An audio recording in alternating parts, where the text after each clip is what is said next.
What? Sean Vogel? Quarterback Notre Dame? This guy played the easiest schedule ever and with a team that graded straight A+. Then in their one tough game against rival USC, they lost! What happened to my man Corey Marshall, the presumed favorite to win a third straight Heisman? The guy got hurt in the SEC championship game, but not before he led his team to a comeback, and then he doesn't get a single vote? Hey, calm down, fake Feinbaum. This isn't real life. Wait, I'm not done. Look at this Fiesta Bowl matchup. Okay, you've got an 8-5 Oklahoma team. They had injuries early on, but managed to find a way to get to the Big 12 title game in a weak division and pull off an upset, and that's fine. But a 10-3 UConn team, ranked 14th? How the f*** does that happen? Maybe fans of the game like variety. Mix things up instead of sitting around a house all day complaining about video games. Louisiana Lafayette is in the Rose Bowl. Really? I'm telling you, get outside more. It's not that big of a deal. Jesus. Welcome in everybody to the Heisman Trophy and BCS selection show for the second season of the Dave Show Dynasty. I'm your host and whiner. Host David Johnson. Joining me here is Harry Downer. For reals though, get over it. How about figuring out how to not suck so bad at playing the game? Come on, Harry. How are you gonna justify all of this? This game came out 5 years ago and the world is still turning. Nobody really gives a shit. You don't see Mr. Hurricane doing all this crying over on his channel.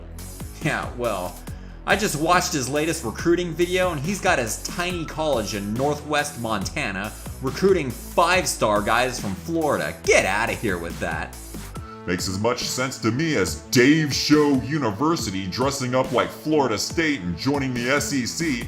Hey, now that's art! Puh. I think people interested in football video games would rather watch a guy master what the game has to offer than some guy off over a uniform. Ugh, but the new uniforms look so cool. Nobody cares. Ugh, just look at them. That's the new uniforms? They look exactly the same. No, now the colors match the helmet. I guess. Well, getting back to the Heisman, Texas A&M quarterback Corey Marshall, aka Johnny Manziel, why didn't you edit his name into the game? I don't know. Yeah, justify that. Well, randomizing player names is a feature in the game. Exactly. Dude, that's not the same thing. This Heisman feature is straight broken. Marshall Manziel put together just as good of a season as Vogel, and against much tougher competition.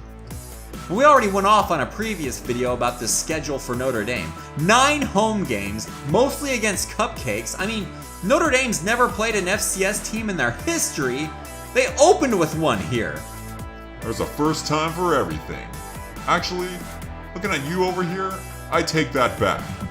Anyways, we showed you highlights of Marshall Manziel leading the Aggies to a comeback in the SEC championship game against South Carolina, only to get knocked out with a torn bicep on the play that gave A&M the lead late in the fourth quarter. It was all erased with a prayer by the Gamecocks.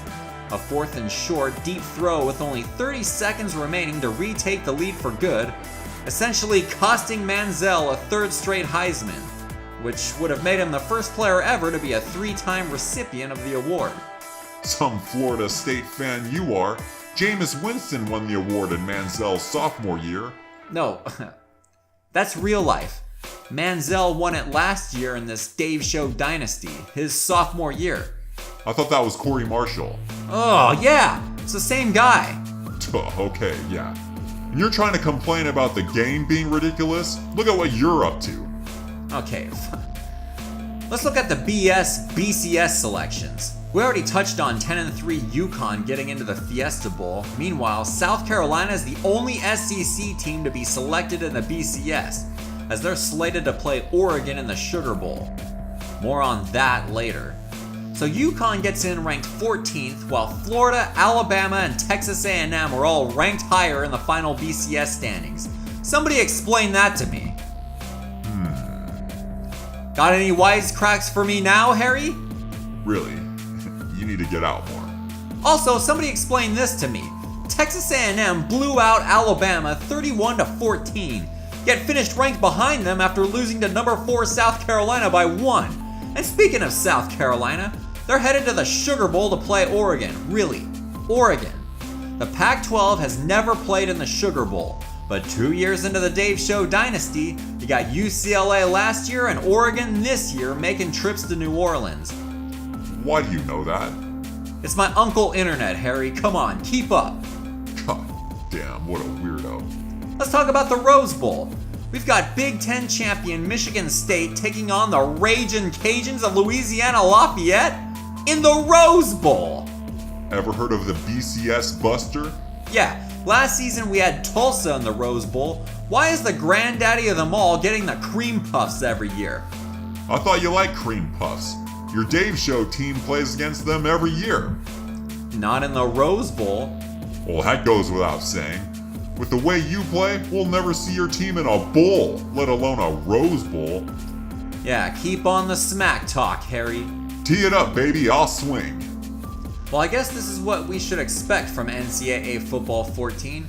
Mid-majors randomly going undefeated. In real life, the 2013 Tulsa Golden Hurricane finished 3-9 and in a worse conference. And the 2014 Louisiana Lafayette Ragin' Cajuns went, 9-4, but it came with blowout losses at Ole Miss and at Boise State. This team here was going in whipping Wisconsin and Kansas State. Hey, those programs have lost some games to mid-majors. Like just down the road from you. You ever heard of the Fresno State Bulldogs? They've won at both of those places. Ah, Harry. Checkmate. Well then, explain to me this Georgia Tech powerhouse playing for the national championship and against a 2-loss USC Trojans team. All that while Miami's only loss of the season was to the Yellow Jackets. They're stuck in the Orange Bowl against Notre Dame. Catholics versus convicts. You can't be too upset about that. That is kind of cool, I'm not gonna lie. Looking forward to that one. Yeah, while you sit here and watch all these games. I'm kind of tempted to do the Cotton Bowl with the Texas A&M rivalry revived. Come on, you know they wouldn't do that in real life.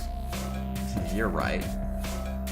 Well, since this is the Dave Show dynasty, I'd be remiss not to mention the Trucker's own Timmy King making a second-team All-SEC honors. Huh? So? I gotta do it one last time for him. Timmy! Jesus. That'll do it for us here. In the next video, we'll have highlights of all the BCS games. Wait, you're gonna put this whole thing together complaining about how awful the game is. Now you're gonna go and sit and watch it all? Yeah, that's the plan. Now that's the most ridiculous thing I've heard in this video. Ridiculousness is what sells, man. That's why it's on MTV all day. Well, you're no Rob Diedrich. Heck, you're no Chanel West Coast. Somebody's watching too much MTV. Yeah, this is coming from a guy whose cat's names are Snooki and Situation. Okay, let's reel this thing in. For Harry Downer, I'm David Johnson. Please let us know in the comments if these Heisman winners and BCS selections get on your nerves. Or not. Yes, yeah, just let us know what you think. I guarantee it's not a big deal to gamers. People are dying to get this game back every year. Well, we'll see. Also, be sure to subscribe and click that little bell. You don't want to miss any of the action around here. Thanks for watching, and we'll see you at the next show.